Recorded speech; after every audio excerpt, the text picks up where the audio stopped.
Hello, good morning po sa inyong lahat mga friend. Pumunta kami ng bukid ng anak ko para maghanap ng gulay sa tabi ng kalsada kasi maraming nagtitinda diyan. Napakaganda ng tanawin sa paligid. Nakakaamis yung kulay ng ang berdeng kulay ng mga puno at mga malalaking bahay nga nakikita ko sa bundok. Namiss ako kasi sa noon wala kang makitang malalaking bahayan diyan. Pero ngayon nag-upgrade na talaga, napakaganda. Iba-iba talagang maraming nakatira na mayayaman na ngayon dito sa lugar namin. Na-miss lang ko sa daanan, napakaganda ng tanawin. Habang naglalakad kami ng anak ko papunta ng bundok, ang gaganda talaga lalo ng kalsada, ang laki ng pagbabago. Ang ganda ng mga kulay berde na mga puno na makikita mo. Maraming estudyanteng naglalakad diyan, pauwi ng bahay nila. Yan, paakyat na 'to sa bundok. Napakataas na aakyatin 'to. Alam mo, totoo lang mga friend, natakot ako dito sa area na 'to. Takot ako diyan kasi sobrang taas at 'pag bumalik ka sobrang baba. Nakakatakot talaga. Ito nga mga friend, yan, nagtitinda yan sila diyan ng mga gulay pero that time wala silang paninda. Kaya pabalik-balik nga kami diyan, eh.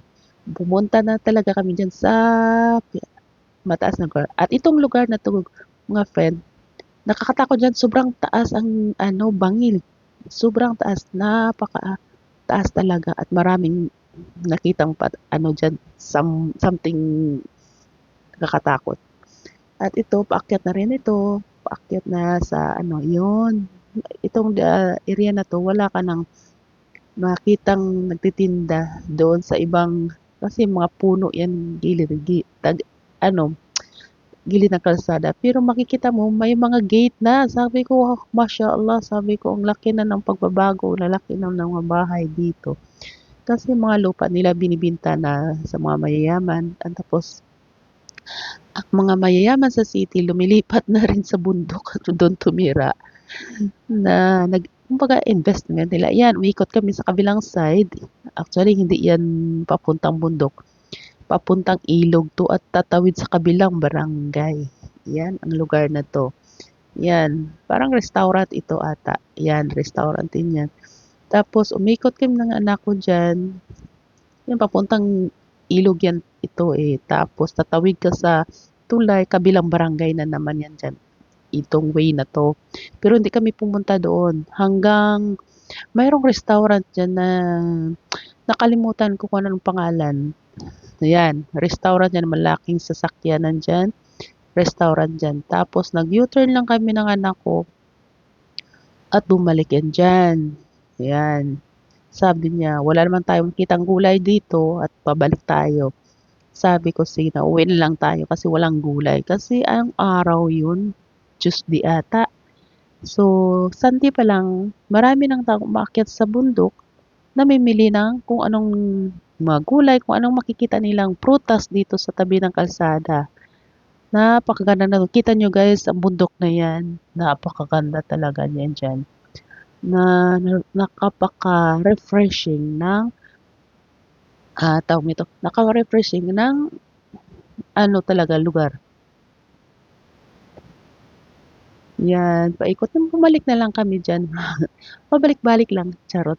Gano'n lang, bumalik kami pero ang ganda ng lugar, yan, bumalik kami. Hanggang pagbalik namin, wala pa rin kami nakita.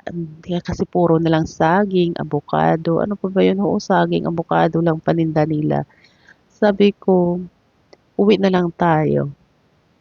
Pero nagtanong ako doon sa pinsan ko diyan, may tinanungan ko lang diyan, hindi ko na na-video, sabay gano'n. Hindi ko na talaga na-video, tinanong ko yung pinsan ko na wala kaming nakitang gulay, sabi niya, bumalik kayo at magtanong kayo doon sa bahay na yan kasi bibigyan kayo ng gulay nila fresh, pipitasin nila, gano'n. Ayan na guys, umuwi na kami ng anak ko. May bitbit na ako diyan. Hindi lang gulay. May prutas pa akong bitbit na makabili ako ng ang lalaki ng saging. Hindi ko na pinakita sa inyo kasi kaliwat kanan na yung bitbit ko. At umuwi na ka rin kami ng anak ko diyan. Ang ganda ng ano, ng